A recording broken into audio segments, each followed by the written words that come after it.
veces lo que parece una bendición es la peor de las trampas. Mi nombre es Camila y lo que voy a contarles hoy me sucedió hace poco más de 6 años.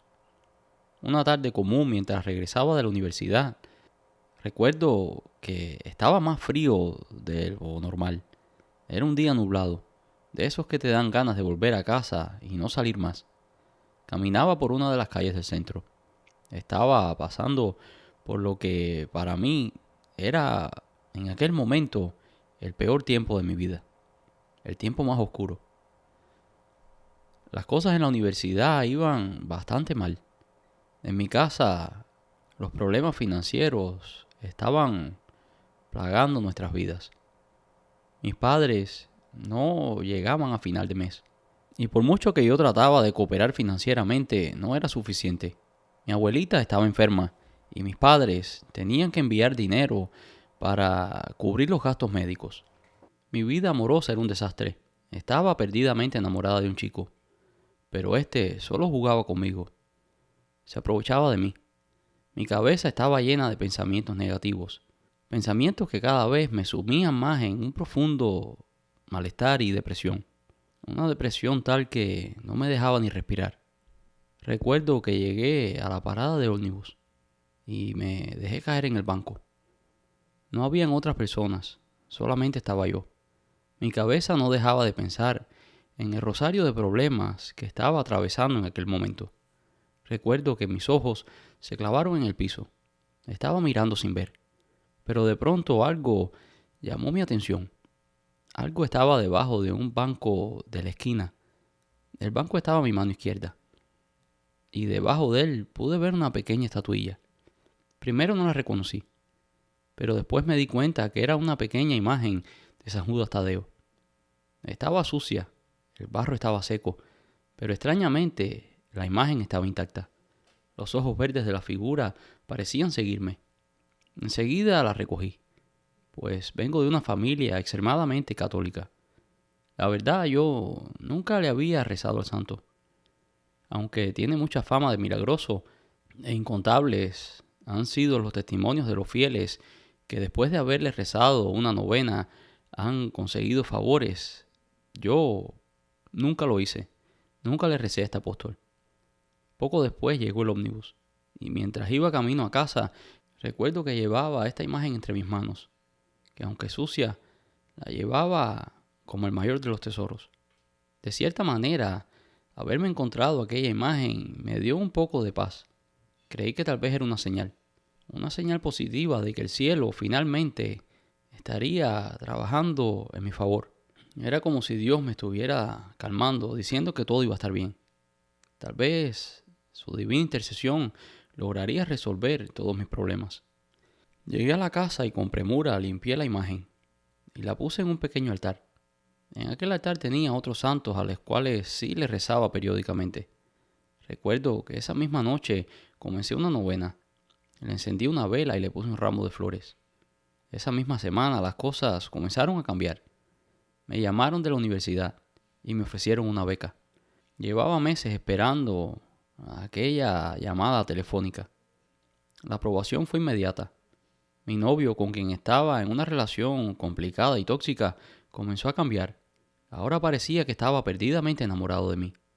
Dejó de jugar conmigo. Incluso hizo algo que para mí era impensable. Me pidió matrimonio de rodillas. Meses después conseguí el trabajo de mis sueños en una firma internacional. Todo era perfecto. A los 3 años tuve a mi pequeño hijo Andrés. Gracias a Dios, nació sano, sin ningún tipo de problemas. Mi vida estaba completa. Cada vez que tenía miedo o pensaba que algo iba a salir mal, recuerdo que miraba aquella imagen y me transmitía paz. Aquella imagen me transmitía una paz y un poder que nada más lo hacía. Era como si esa estatua me protegiera, como si fuera la clave de todo lo bueno que llegaba a mi vida. Pero nada bueno viene sin su precio. 5 años después, yo tenía una casa hermosa. Viajaba alrededor del mundo y mi esposo y yo criábamos a nuestro hijo. Y entonces comenzó la caída. Primero fueron los sueños. Veía a un hombre sin rostro, parado cerca de mi cama. siempre callado. Por mucho que trataba de entrar en contacto con él, aquella figura no contestaba. Los sueños comenzaron a sentirse cada vez más reales y después comenzó a manifestarse. Podía ver claramente a una persona en el mismo lugar donde lo soñaba.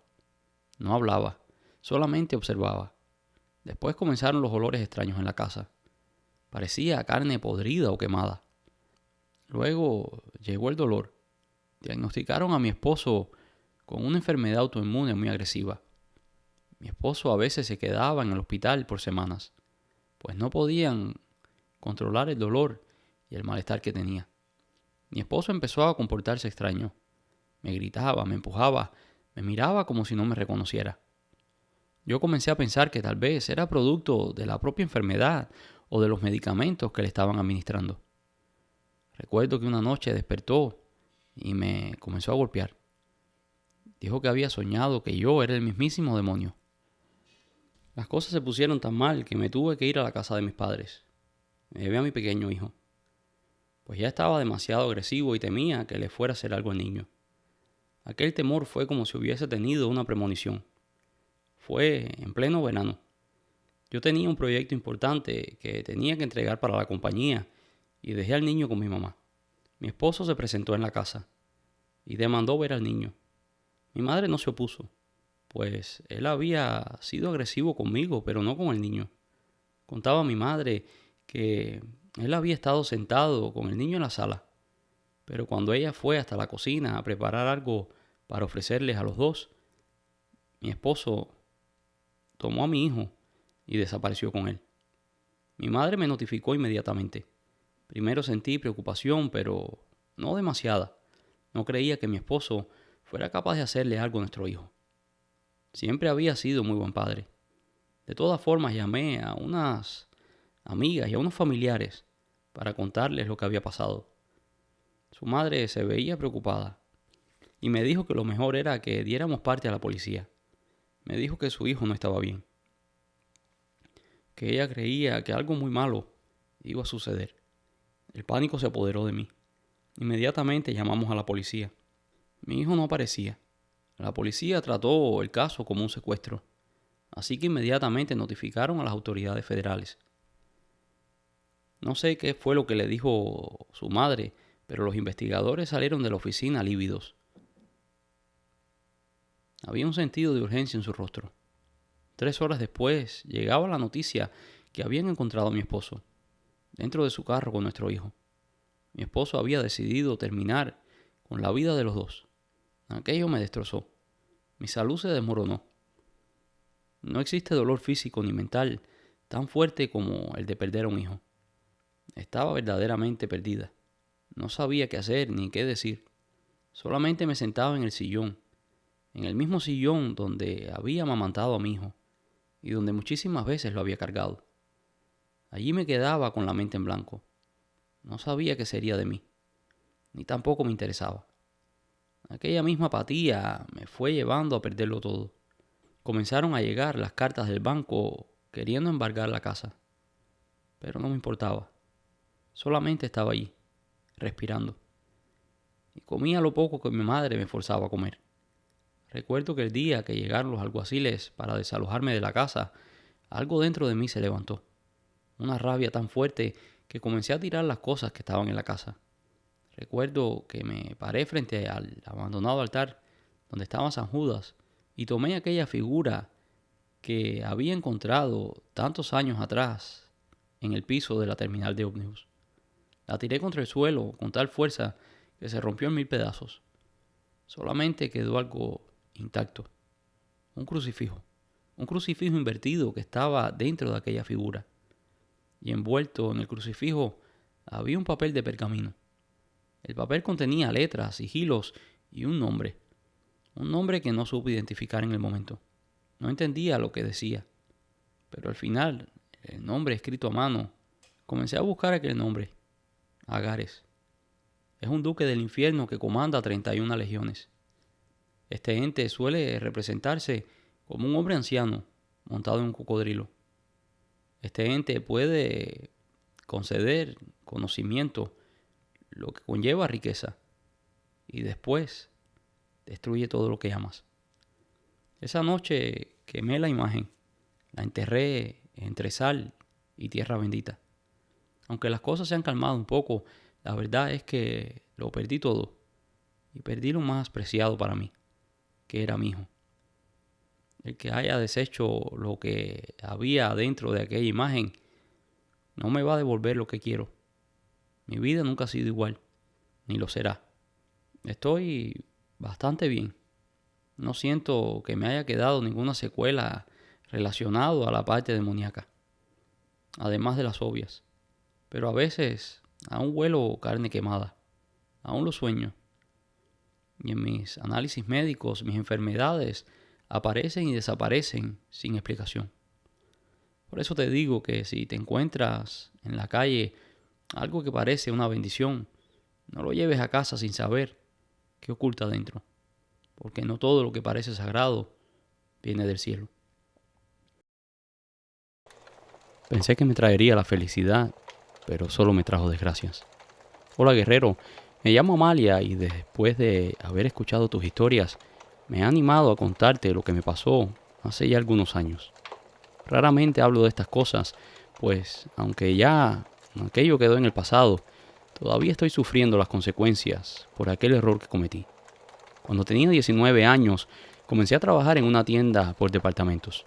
Trabajaba específicamente en el departamento de calzado. Me gustaba mucho aquel trabajo, pues me daba la oportunidad de conocer personas y de desarrollarme en algo que verdaderamente me apasiona, que es el comercio. Cuando llevaba trabajando allí como 3 meses, iban a cambiar al manager. El administrador ahora sería una persona nueva y todos estábamos un poco asustados, pues los cambios muchas veces no suelen ser buenos. Y la verdad, el manager anterior era una excelente persona. Finalmente llegó el día y todos quedamos sorprendidos, gratamente sorprendidos, debería decir, pues el nuevo manager era un chico que tendría unos 25 años, parecía ser muy amable y aquello un poco que nos tranquilizó. El manager, a pesar de ser una persona joven, era muy competente y muy trabajador. No era raro incluso verlo trabajando en el piso, ayudando a acomodar ropas. Era el primero en llegar a la tienda y el último en irse. La verdad, era muy dedicado en su trabajo. Él y yo comenzamos a llevarnos muy bien. A menudo venía a mi departamento y me saludaba. Siempre decía que estaba muy contento con mi trabajo, que mi departamento era uno de los mejores de la tienda. Yo sospechaba que tenía algún tipo de interés, pero siempre respeté, pues después de todo él era mi jefe. Pero un día pasó lo inevitable. Ya estábamos por cerrar la tienda y se acercó a mí. Me dijo que estaría encantado de invitarme a tomar algo, que si yo estaba de acuerdo, nos veríamos en el bar que estaba cerca de la tienda. Yo le respondí que sí, que por mí no había problemas. Después que terminamos de trabajar, fuimos al bar que habíamos combinado. Allí nos tomamos unos tragos y hablamos por un rato. Ese día no me dijo nada, no me habló nada de ningún tipo de interés amoroso, pero con los días se fue acercando más y más. Un día, cuando ya me iba a casa, me lo encontré en el parqueo y ahí volvió a hablar conmigo y me pidió que fuera su novia. La pregunta un poco que me tomó por sorpresa, aunque yo sabía que eventualmente llegaría. Y le dije que sí. Ahí nos besamos y comenzamos a tener una bonita relación. Él era muy amable y caballeroso conmigo. Y así estuvimos por varios meses. Hasta que un día le dije que viniera a conocer a mi familia. Y él aceptó. A mi familia le cayó muy bien. Todos decían que parecía ser una persona muy correcta. Después de la introducción a mi familia y yo esperábamos que él me llevara a conocer a la suya. Pues yo estaba tomando todo aquello muy en serio. Pero pasaban los días y él no me decía nada. Así que yo decidí tomar la iniciativa y le pregunté si no pensaba presentarme a su familia. Él me dijo que por ahora no, que era un poco complicado. Me pareció un poco rara la negativa, pero igual no pensé mucho en eso, pues pensé que tal vez tenía miedo de buscarse problemas en la compañía por estar saliendo con un empleado. Pero, ¿cuál sería mi sorpresa cuando una tarde, varios días después, llegó una chica joven a la tienda? Venía empujando un coche de bebé. Fue hasta el counter de Customer Service y allí preguntó por el manager, que dónde estaba la oficina. La chica que estaba al frente del departamento le dijo que lo llamaría para que viniera, pero la chica le dijo que no hacía falta, que solamente dijera que su esposa estaba allí. Aquella fue la peor sensación del mundo. Sentí como si me apretaran el estómago. Se me hizo un nudo en la garganta. No podía tragar ni respirar. Fue una situación verdaderamente angustiosa. Era un ataque de pánico como el que nunca había experimentado en mi vida. Y peor aún fue cuando él vino, cuando llegó a donde estaba ella. Él miró en dirección a donde yo estaba. Creo que tal vez con la esperanza de que yo no estuviera allí, de que no fuese testigo de su traición. No sé si vio la mirada que tenía o si se dio cuenta del estado en el que me encontraba, pero inmediatamente salió caminando con su esposa. Me imagino que se habrían ido a la oficina. Yo no me quedé en aquella tienda ni un segundo más. Recuerdo que cuando llegué a la casa, lloré, lloré mucho, lloré como nunca. Primero por la traición, segundo por la vergüenza, pues muchos compañeros de trabajo ya sabían que estábamos saliendo. Pero creo que por lo que más sufrí fue porque sabía que ya no podríamos tener nada, pues yo no iba a salir con un hombre casado. De cierta manera creo que aquello fue un alivio para él, pues ni siquiera me llamó para ofrecerme una disculpa, ni para ofrecerme una explicación. Solamente se desapareció. Aquello me fue dejando más y más frustrada. Así que le comenté a mi tía Zoila lo que había pasado. Ella y yo siempre fuimos confidentes, siempre fuimos muy unidas. Mi tía quedó bastante molesta cuando le conté lo que había pasado y me dijo que si yo quería, que ella tenía la forma de hacerlo pagar. La verdad, estaba tan dolida en ese momento que le dije a mi tía que no había nada en el mundo que quisiera más que aquello, verlo pagar, que se arrepintiera de haberse burlado de mí.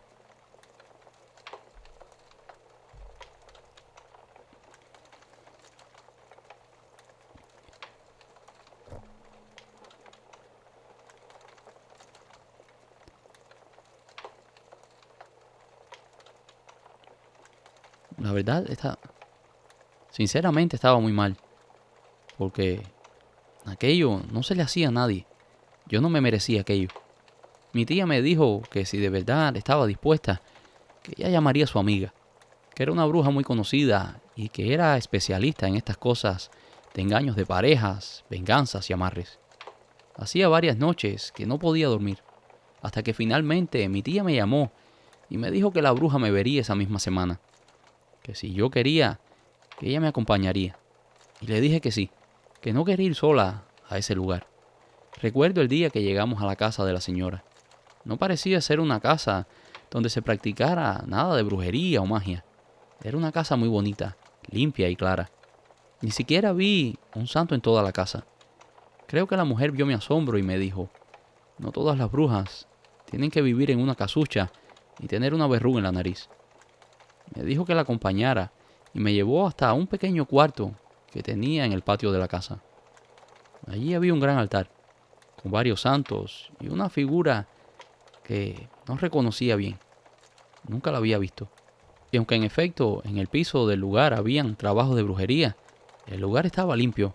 No era feo ni oscuro, ni era algo que provocara miedo. Le conté a la señora con lujo de detalles lo que me había sucedido. Y me dijo que tenía varias opciones para mí. Que podía hacerle un amarre, para que él se volviera loco por mí. Esto haría que incluso dejara a su familia. O podía hacerle una enviación. Básicamente mandarle un demonio o un difunto para que le hiciera la vida imposible. También podía hacerle un entierro, que es un ritual un poco más oscuro, que se hace en el cementerio, donde se pone el nombre y varios artículos de la persona en una fosa recién hecha, donde se va a enterrar a alguien. También me ofreció hacerle una maldición. Esto acabaría con todas sus riquezas, su trabajo y sus relaciones familiares. Básicamente, arruinaría su vida. O podía hacerme algún tipo de trabajo para que se sumiera en la pobreza. Le dije a la bruja que quería castigarlo, que se arrepintiera de lo que me había hecho. La bruja me dijo que sabía exactamente lo que tenía que hacer y no me dijo nada más. Me dijo el monto de lo que me iba a cobrar y le dije que en ese momento no tenía tanto dinero. La verdad, no contaba con mucho dinero después de que me había ido de la tienda. La mujer me dijo que no me preocupara, que comenzara a pagarle después, cuando fuera viendo los resultados. Me dijo que regresara en 3 días para recoger unas cosas.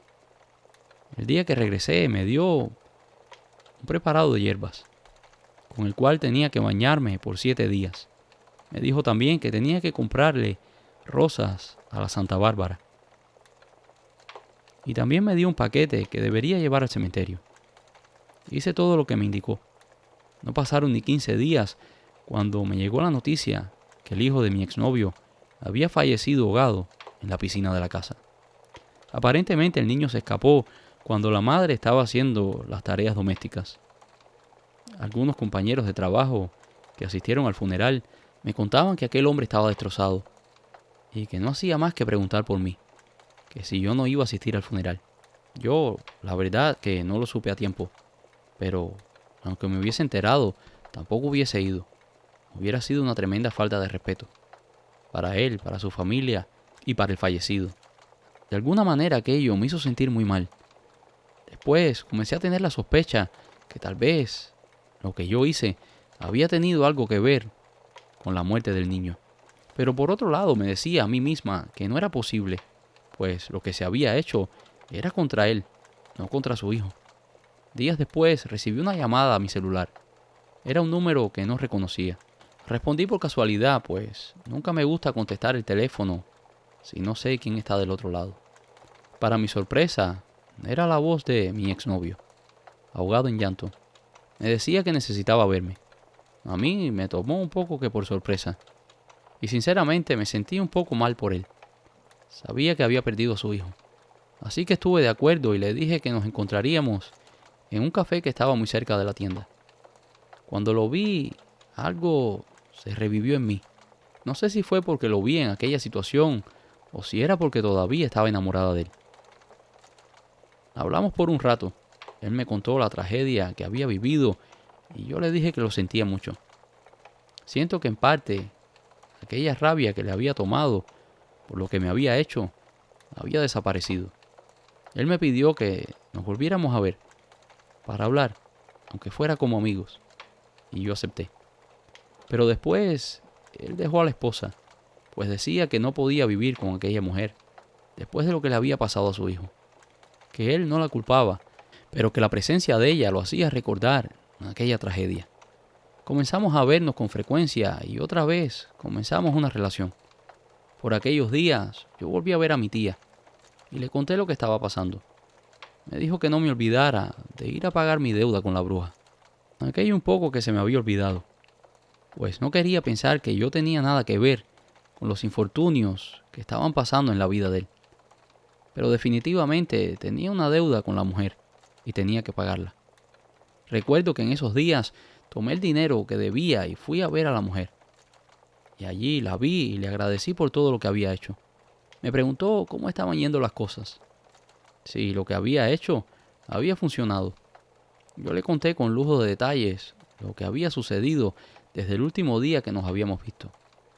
Ella me dijo que todo era parte del proceso, que con un poco de tiempo yo comenzaría a desenamorarme de él, y él seguiría detrás de mí.